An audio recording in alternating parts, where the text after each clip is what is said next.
Good morning. Stock 2020 के पहले match में आप सबका स्वागत है। मैं हूं अनिल सिंघवी और आगे बढ़ने से पहले देखें पिच रिपोर्ट किस तरह के संकेत आते हुए दिख रहे हैं आज के ट्रेडिंग सेशन के लिए। अमेरिकी बाजारों में अच्छी तेजी, खासतौर से डाउ में 1% के आसपास का उछाल। हालांकि नेस्डेक मामूली कमजोरी के साथ बंद हुआ और S&P में देखिए लगातार 7वें दिन तेजी का माहौल। तो काफी बेहतरीन माहौल अमेरिकी बाजारों में और वहीं से संकेत लेते हुए एशियाई बाजार, हालांकि तेजी बहुत ज्यादा नहीं है लेकिन फिर भी हरे निशान में ट्रेड करते हुए ज्यादातर बाजार। निक्के के बाजारों की चाल अलग है, उन्हें छोड़ दीजिए। उसके अलावा बाकी बाजारों को देखिए, सब जगह थोड़ी थोड़ी तेजी के साथ ट्रेडिंग होती हुई दिख रही है। लेकिन SGX निफ्टी काफी बेहतरीन मजबूती के संकेत दे रहा है। खास बात है कि SGX निफ्टी अब से आधा पौन घंटे पहले मुश्किल से 2.3 पॉइंट ऊपर ट्रेड करता हुआ दिख रहा था। तो धीरे धीरे SGX निफ्टी की बढ़त और बेहतर होती हुई दिख रही है। और एक और बड़ा ट्रिगर हमारे बाजारों से, जो कल रुपए की क्लोजिंग के तौर पर 63 रुपए 5 पैसे का लो बनाने के बाद रुपए ने लगभग 63.38 पर क्लोजिंग दी है। 0.5% की मजबूती रुपए में होती हुई दिखी। और जिस तरह से आखिरी एक घंटे में इक्विटीज में तेजी होती हुई दिखी, हमारे मार्केट में तेजी होती दिखी, वैसी की वैसी तेजी रुपए में भी होती हुई दिखी। तो यहां पर संकेत घरेलू भी काफी बेहतर है।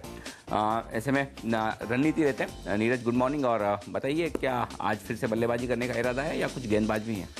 गेंदबाज कुछ रखेंगे लेकिन बल्लेबाजी का इरादा। और मेरा सवाल तो बल्कि ये कि अब 6100 से पहले नहीं रुकेगा, क्योंकि अब ये एक टेक्निकल लेवल दिया जा रहा है कि 6100 से ऊपर जाएगा तो शायद नई तेजी बनेगी। लेकिन सेक्टर्स माना कि बहुत कॉशियस ट्रेड रखना चाहिए, क्योंकि मुझे लगता है इससे मार्केट वाइड पार्टिसिपेशन रहा होगा। जब 400, 500, 600 पॉइंट एक दिन में स्टॉक चले, मार्केट चला है, तो यहाँ पे आपको बहुत सावधानी से ट्रेड करने की ज़रूरत है, क्योंकि ऐसा कोई फंडामेंटल ग्राउंड पर बदलाव नहीं हुआ जिससे बहुत कन्विंसिंगली आप पोजिशनल ट्रेड कर सकें।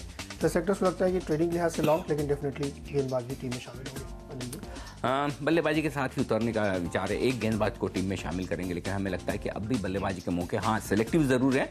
और जो कहते हैं कि आसानी से पैसा कमाने के मौके थे वो पिछले 4 सेशन में चले गए। अब थोड़ा मेहनत करके कमाना होगा। कॉल्स आपको बाजार पर सही लेने होंगे, साथ ही स्टॉक्स पर भी। तो स्टॉक स्पेसिफिक रणनीति रखना इस बाजार में अब भी ठीक रहेगा। तो ओवरऑल बाजार में आप सेंसेक्स निफ्टी के बाद बेहतर मौके देखें ट्रेडिंग के, और वहां पर स्टॉक स्पेसिफिक रणनीति या फिर सेक्टर स्पेसिफिक रोटेशन के साथ में ट्रेडिंग करें तो ज़्यादा फायदा होगा, ऐसा हमारे सिलेक्टर्स मानते हैं।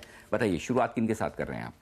अल्ट्राटेक के साथ करेंगे। और जैसा कि सेक्टर्स लगातार कह रहे थे कि डील जो होने वाली है, तो उसमें उनका बिलीफ ये था कि एक्वायरर के साथ आप जाइए जो खरीदने वाला है, क्योंकि बिल्कुल सिंपल सी बात है कि इस मंदी के माहौल में अगर कोई डील हो रही है तो जो खरीद रहा है उसके फेवर में ज़्यादा होगी। और ऐसा एक्सपर्ट्स भी मान रहे हैं कि अल्ट्राटेक के लिए ज़्यादा फायदेमंद ये डील है। और यही चीज़ हम पिछले 4 दिन से आपसे कह रहे थे और उसी का फ़ायदा आपने उठाया भी है। स्टॉक कम से कम 150 रुपये वहाँ से चल चुका है। तो आज भी सेक्टर्स को लगता है कि इसमें तेज़ी की और उम्मीद रहेगी, क्योंकि जो वेस्टर्न मार्केट है गुजरात का खास तौर पे, वहाँ पे इनकी पोजीशन और ज़्यादा मजबूत हो गई, जो पहले थोड़ी कम थी। तो सेक्टर्स को लगता है कि यहाँ पे एक ट्रेड बनता है लॉन्ग साइड में। लेकिन ये कॉशन जरूर रखिएगा, क्योंकि 150 रुपये कम से कम ये स्टॉक चल चुका है। तो बहुत ज़्यादा तेज़ी एकदम बुयांसी नहीं आएगी, लेकिन तेज़ी का ही रुझान रहेगा। 1775 के लक्ष्य के साथ आपको अल्ट्राटेक में लॉन्ग पोजीशन आज बना के चलना चाहिए। 1720 के आसपास स्टॉप लॉस भी लगाना चाहिए। IRB इंफ्रा अगला स्टॉक होगा। और सेलेक्टर्स को लगता है कि पिछले 2-3 दिनों में जिस तरीके का मूवमेंट इस स्टॉक में देखा गया है भारी वॉल्यूम के साथ, उससे लगता है कि एक टेक्निकल पैटर्न बन रहा है। ट्रेडिंग के लिहाज से सिर्फ कोई फंडामेंटल बदलाव नहीं है, लेकिन तकनीकी तौर पर ऐसा लगता है कि यहाँ से कुछ तेज़ी और बाकी है अभी। और जब तक मार्केट नहीं घूमता है तब तक यहाँ पे तेज़ी बनी रहेगी। और जैसे कि आज संकेत भी दिख रहे हैं कि मार्केट फिर से ऊपर रहेगा, तो आप इसमें 82 का टारगेट बना के लॉन्ग पोजीशन ले सकते हैं। अनिल जी, कैश मार्केट के 2 स्टॉक्स के साथ हम तेजी की शुरुआत करेंगे या बल्लेबाजी की शुरुआत करेंगे, क्योंकि कल जिस तरह से आपने देखा मिड कैप इंडेक्स 1.5% की तेजी के साथ बंद होता हुआ दिखा है। सीएट ये होगा पहला बल्लेबाज। हमारे सेक्टर समझते हैं कि सारी टायर कंपनियों के लिए काफ़ी पॉजिटिव माहौल बनता हुआ दिख रहा है। जिस तरह से नेचुरल रबर के दाम काफ़ी तेजी से गिरते हुए दिखे, जो कि इनके लिए रॉ मटेरियल का काम करते हैं। लेकिन इन कम दामों को आगे लंबे समय तक सप्लाई के तौर पर इंश्योर करने के लिए आज ऐसा समझा जा रहा है कि सीएट कुछ इंटरनेशनल प्लेयर्स के साथ टाई अप करने की योजना बना रहा है, जो कि इंटरनेशनली रबर प्रोड्यूसर्स की कोई चेंबर है, उनके साथ किसी तरह की डील की जा सकती है। और ये डील होगी तो जो सप्लाई आगे लंबे समय के लिए इंश्योर की जाएगी, वो मार्केट प्राइस से और कम 5% नीचे की प्राइस पर ये डील होने की संभावना बताई जा रही है। और शायद इस डील का ऐलान जल्द होता हुआ दिखे। अगर ऐसा होता है तो जो कुछ भी रॉ मटेरियल रिस्क है और जो प्राइसेस में उतार चढ़ाव है, उससे सीएट यहाँ पर काफ़ी हद तक डिपेंडेंट नहीं रहेगा, ऐसा हमारे सिलेक्टर्स मानते हैं। और अगर इस तरह के डेवलपमेंट आगे सामने आते हुए दिखें तो फिर वो सीएट के लिए काफ़ी फायदेमंद होंगे। उस लिहाज से हमें लगता है कि 120 रुपये के टारगेट के साथ सीएट में एक खरीदारी का मौका बन सकता है। 111 रुपये के आसपास का एक स्टॉप लॉस लगाकर आपको ट्रेड करना चाहिए। तिलक नगर इंडस्ट्रीज, यहाँ पर भी हमारे सिलेक्टर समझते हैं कि बुलिश होने का वक्त है। फिर से लीकर स्टॉक्स में और स्पेस में बाजार का इंटरेस्ट बनता हुआ दिख रहा है। आपने देखा दियाजो की डील के बाद तो री रेटिंग पूरी तरह से यूनाइटेड स्पिरिट्स की हुई है, लेकिन कल खबरें ये भी आती हुई दिख रही कि अनलिस्टेड कंपनी छावरिया ग्रुप में भी कुछ बड़े पी फर्म्स यहाँ पर इंटरेस्टेड होते हुए दिखे हैं। और कल ही तिलक नगर की एजीएम भी थी और हमारे सिलेक्टर्स ये कह रहे हैं कि एजीएम में जिस तरह से आगे का प्रोस्पेक्ट मैनेजमेंट ने दिया है, उसके बाद काफ़ी फंड मैनेजर्स फिर से इस पर इंटरेस्टेड होते हुए दिख रहे हैं। अब जो फंड मैनेजर्स की कौन कॉल होगी उसमें आगे ज़्यादा डिटेल आती हुई नजर आएगी। उस लिहाज से हमारे सिलेक्टर्स का मानना है कि ये एक और इंटरेस्टिंग स्टॉक है जहां पर आगे डील्स होने की संभावनाएं बढ़ जाती है, क्योंकि रेडिको खैतान के लिए भी जापानीज कंपनी इंटरेस्ट दिखा रही। तो इस पूरी स्पेस में हिंदुस्तान में विदेशी कंपनियों का काफ़ी ज़बरदस्त इंटरेस्ट बन रहा है। उस लिहाज से हमें लगता है एक खरीदारी का बेहतरीन मौका तिलक नगर में यहाँ से भी बन सकता है। 65 रुपये के टारगेट के साथ खरीदारी करके चले, 59 रुपये के आसपास का एक स्टॉप लॉस लगा लेना ठीक रहेगा। तो ये हैं दो ओपनर्स और अब वक्त है मिस्टर डिपेंडेबल का।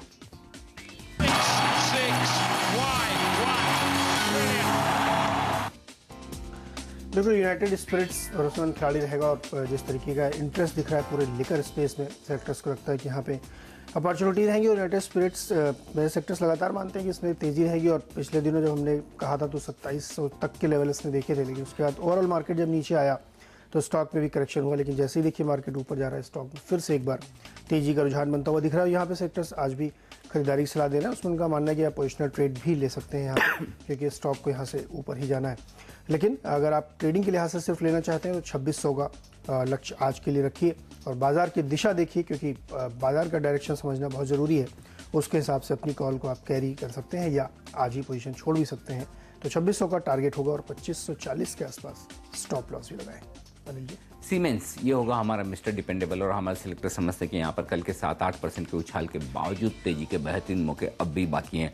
कल जिस तरह से खबरें आई थी कि पेरेंट कंपनी यहाँ पर डीलिस्ट करवा सकती है, हमारे सिलेक्टर समझते हैं कि भले ही एक बार की वहाँ पर डिनायल आता हुआ दिखा हो, लेकिन इन खबरों में काफ़ी दम नज़र आता है। और सीमेंस के पेरेंट यहाँ जो प्रमोटर्स हैं वो इस डीलिस्टिंग पर सीरियसली विचार कर रहे हैं। ये काफ़ी स्ट्रॉन्ग बज़ है और वैसे भी देखा जाए तो ये डीलिस्टिंग करने के लिए समय भी काफ़ी बेहतरीन है। एक और जहाँ आपको पता है कि सरकार की तरफ से अब जो कोई भी विदेशी प्रमोटर हैं वो अपनी हिस्सेदारी खरीदना चाहते हैं, सरकार उन्हें बिना किसी परमिशन के शेयर खरीदने की या फिर डीलिस्टिंग की अनुमति दे रही है। ये एक पॉजिटिव है। और दूसरी बात आपको याद होगा कि सीमेंस में पिछली बार जब डीलिस्टिंग ऑफर आया था वो 930 रुपये या इसके आसपास के दाम पर आया था, तो वहाँ से स्टॉक काफ़ी नीचे है। इनफैक्ट जहाँ पर प्रोमोटर्स ने 75% की हिस्सेदारी कम की थी वो भी 675 रुपये के आसपास है। तो यहाँ पर रिस्क रिवॉर्ड रेशो सीमेंस के लिए काफ़ी फेवरेबल है। और जनरली होता यही कि जब तक कि एक्सचेंजेस को इन्फॉर्म नहीं किया जाए तब तक प्रमोटर्स हमेशा यही कहेंगे कि वो इस पर विचार नहीं कर रहे हैं या फिर ऐसी कोई योजना नहीं है। लेकिन जिस तरह से बाजार में स्ट्रॉन्ग बज़ है उसे देखकर लगता है कि सीमेंस में अल्टीमेटली डीलिस्टिंग होना लगभग तय है। वैल्यूएशंस काफ़ी अट्रैक्टिव है।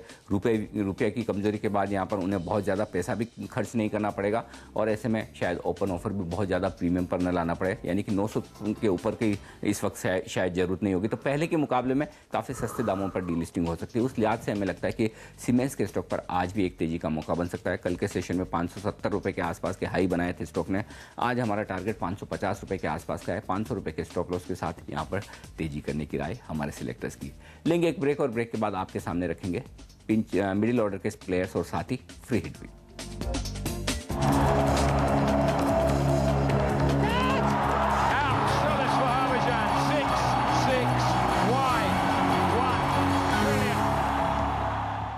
वीडियो ऑर्डर में जो शेयर शामिल किए हमारे सिलेक्टर्स ने, उसमें सबसे पहले विप्रो आई है, यहाँ पे शॉर्ट करने की सलाह दे रहे हैं। कल भी हमने शॉर्ट किया था और आप देखिए बाजार तमाम कोशिशों के बावजूद स्टॉक ऊपर नहीं जा पाया और इंट्राडे में इसने आपको कमाई कराई। हालांकि क्लोजिंग के समय ये बहुत ही मामूली तेज़ी या 1-2 रुपये की तेज़ी के साथ ये बंद हुआ। सेक्टर्स को लगता है कि गिरावट इसमें निश्चित तौर पे दिख रही है, काफ़ी वीक दिख रहा है टेक्निकली। तो यहाँ पे आपको शॉर्ट पोजीशन ही बना के चलना चाहिए। 460 का टारगेट विप्रो के लिए होगा। सिप्ला दूसरा स्टॉक होगा, ये भी कल हमने शॉर्ट करने की सलाह दी थी और स्टॉक 2% नीचे बंद हुआ था और आज भी अभी भी लगता है सेक्टर्स को कि इसमें अभी कमजोरी और बाकी है। टेक्निकल करेक्शन इसमें जो प्रेडिक्ट कर रहे हैं सेक्टर्स वो अभी पूरा नहीं हुआ है। फंडामेंटली कोई दिक्कत नहीं, लेकिन एक टेक्निकल करेक्शन है और बाजार अगर कहीं घूमता है नीचे की तरफ तो ये काफ़ी तेज़ी से गिरता हुआ दिखेगा आपको। 423 के लक्ष्य के साथ सिप्ला में भी आप शॉर्ट पोजीशन बनाइए और 440 पे स्टॉप लॉस भी ज़रूर लगाइए। जुबिलेंट फूड वर्क्स ये एक स्टॉक होगा जहाँ पे सेक्टर्स को लगता है कि आपको शॉर्ट करके चलना चाहिए। बहुत दिक्कत है पूरे स्पेस में। एक सिंपल चीज़ अगर आप देखें जो सेम स्टोर ग्रोथ जो पिछले पहले इनकी 22-22.5% चल रही थी, वो घट के 6.5-7% तक रह गई, सिंगल डिजिट में आ गई है। दिक्कतों में है, इसीलिए तमाम तरीके के जो प्रमोशनल ऑफर चलाए जा रहे हैं। लेकिन सेक्टर्स का मानना है कि जिस तरीके से एक्सपेंशन कर रही है कंपनी और जिस तरीके की मंदी दिख रही है इकोनॉमी में, वहाँ से ये अभी जल्दी सुधार होने वाला नहीं है। मार्जिन सिग्निफिकेंटली इम्पैक्ट होगा इनका, और ये आप इनके स्टॉक प्राइस में देख सकते हैं। जो स्टॉक 1600-1700 होगा था, वो अब 1000 के आसपास ट्रेड कर रहा है। सेक्टर्स का मानना है कि इसमें शॉर्ट करना ही बेहतर है, क्योंकि बाजार में हल्की सी कमजोरी ये स्टॉक तेजी से गिरता हुआ आपको दिखेगा। 1050 का इंट्राडे टारगेट लेते हुए शॉर्ट करके चलना चाहिए। 1080 पे स्टॉप लॉस भी लगाएं। ऐसा हुआ निफ्टी का ये स्टॉक हमारा मिडिल ऑर्डर में बल्लेबाज के तौर पर हम इसे उतारेंगे, और हमारा सिलेक्टर समझते हैं कि गोवा में माइनिंग बैन हटने के लिए सुप्रीम कोर्ट में शायद अब जल्द सुनवाई होती हुई नजर आए। और वैसे भी कैटेगरी बी की माइंस जो कि जिस पर जो बैन लगा है, उससे सेसागो को सबसे ज़्यादा नुकसान होता हुआ दिखा है। वहाँ पर संभावनाएं पूरी दिख रही कि ये बैन खत्म होता हुआ नजर आए। उस लिहाज से हमें लगता है कि सेसागो एक स्टॉक है जो यहाँ से भी एक अच्छा रनअप दिखा सकता है। 196 के टारगेट के साथ खरीदारी करने का एक मौका हमारे सिलेक्टर्स मानकर चल रहे हैं। 186 के आसपास का एक स्टॉप लॉस भी आपको जरूर लगा लेना चाहिए। सिंडिकेट बैंक यहाँ पर खरीदारी करने की राय। पीएसयू बैंक्स काफ़ी मजबूत दिख रहे हैं। हालांकि स्टॉक ने कल थोड़ा रनअप दिया है, लेकिन उसके बावजूद हमारे सिलेक्टर्स मानते हैं कि चूंकि अब फ्रेश यहाँ पर स्लिपेजेस कम होते हुए दिख रहे हैं, एनपीएस जो पुराने हैं वहाँ पर रिकवरी होती हुई दिख रही है, और डिविडेंड यील्ड इस स्टॉक का काफ़ी बेहतरीन नजर आ रहा है। साथ ही रिटर्न रेशियो काफ़ी स्टेबल है। तो उन सबको ट्रिगर्स को देखते हुए ये स्टॉक वैल्यूएशंस के लिहाज से काफ़ी अट्रैक्टिव है। और कुछ फंड्स कल से एग्रेसिव होते हुए दिखे इस काउंटर पर, जहाँ हम उम्मीद करते हैं कि अगले 1-2 सेशन और खरीदारी होती हुई नजर आएगी। उस लिहाज से सिंडिकेट बैंक को खरीदारी करने की राय हमारे सिलेक्टर्स दे रहे हैं। 80 रुपए के टारगेट के लिए खरीदारी करके चले। 73 रुपए के आसपास का एक स्टॉप लॉस भी आप जरूर लगा लें।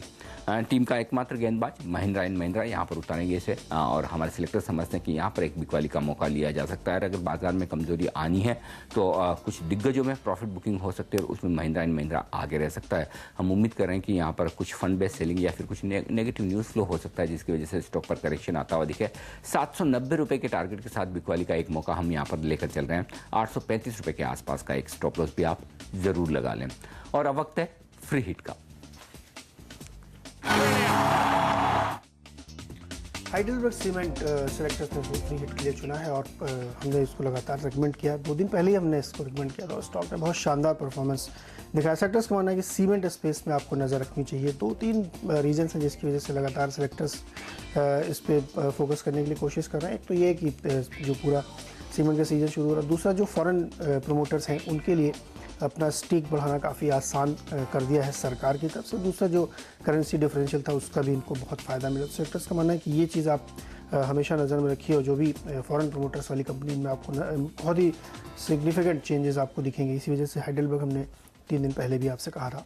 तो यहाँ पे सेक्टर्स को लगता है कि नज़र रखिए। यहाँ पे कल भी ये 7-8% ऊपर था, लेकिन अभी भी इसमें गुंजाइश है। अल्टीमेट टारगेट सेक्टर्स 45 से 46 के बीच में इसका लेके चल रहे हैं।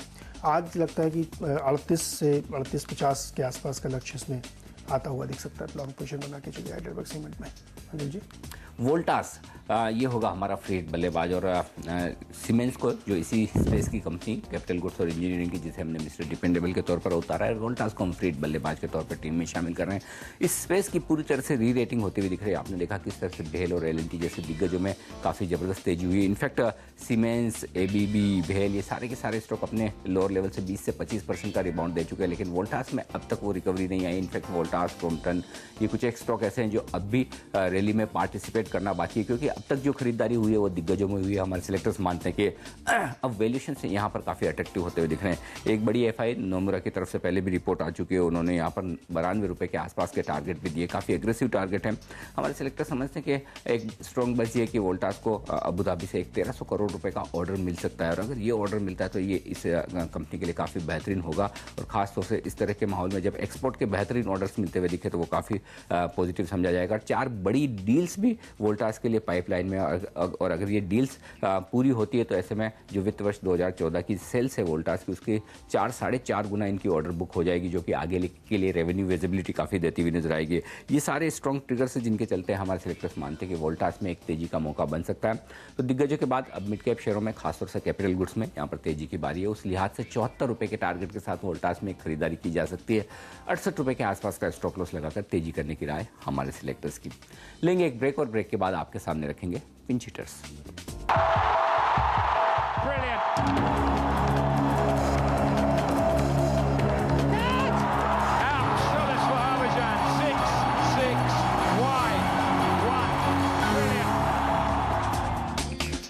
इन शीटर में जो 3 खिलाड़ी सेक्टर्स ने चुने, तीनों ही बल्लेबाज हैं। पहला होगा पंजाब नेशनल बैंक, और यहाँ पे जिस तरीके से कल PSU बैंकों में एक तेज़ी दिखी है, तो यहाँ पे लग रहा है कि एक तकनीकी तौर पे ऊपर की तरफ रुझान होगा, लेकिन बहुत इस पे ज़्यादा आपको स्टॉप लॉस पे ध्यान रखना पड़ेगा, क्योंकि बैंक शेयर बहुत ज़्यादा वॉलेटाइल हैं ऊपर नीचे दोनों तरफ। लेकिन 520 के लक्ष्य के साथ लॉन्ग पोजीशन बनाए। जेट एयरवेज 2 दिन से टीम में शामिल था, आज तीसरा दिन होगा और आज भी खरीदारी की सलाह होगी। आज सेक्टर्स को लगता है कि 392, और कोई आश्चर्य नहीं होगा कि 400 का स्तर भी आज क्रॉस कर दे, तो यहाँ पे भी आपको नज़र रखनी चाहिए। लगातार इसमें खरीदारी की सलाह बनी रहेगी।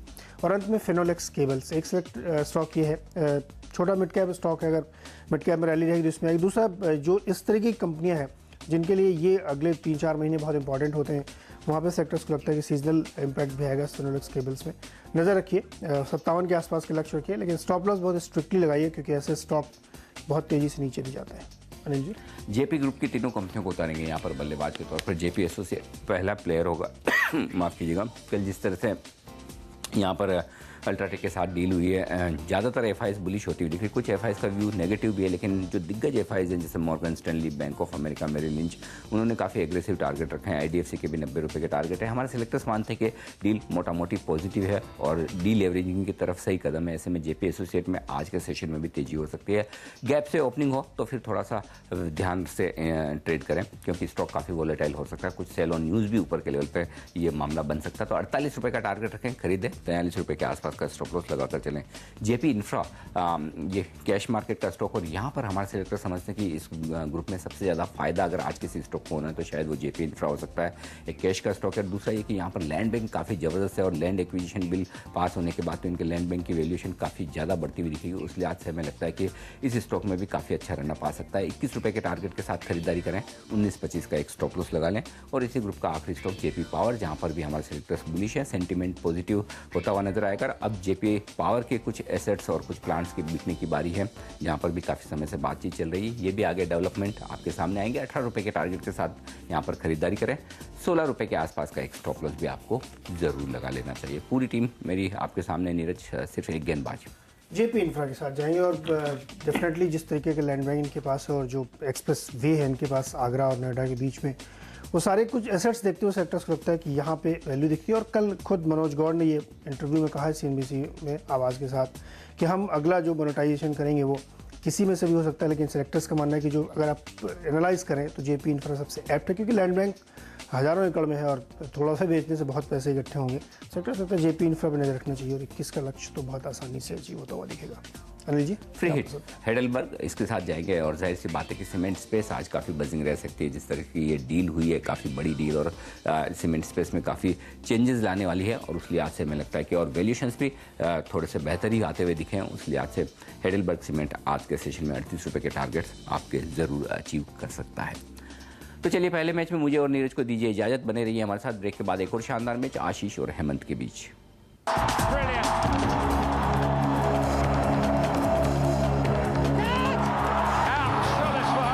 MCX Stock Exchange, India's new stock exchange, presents Stock 2020.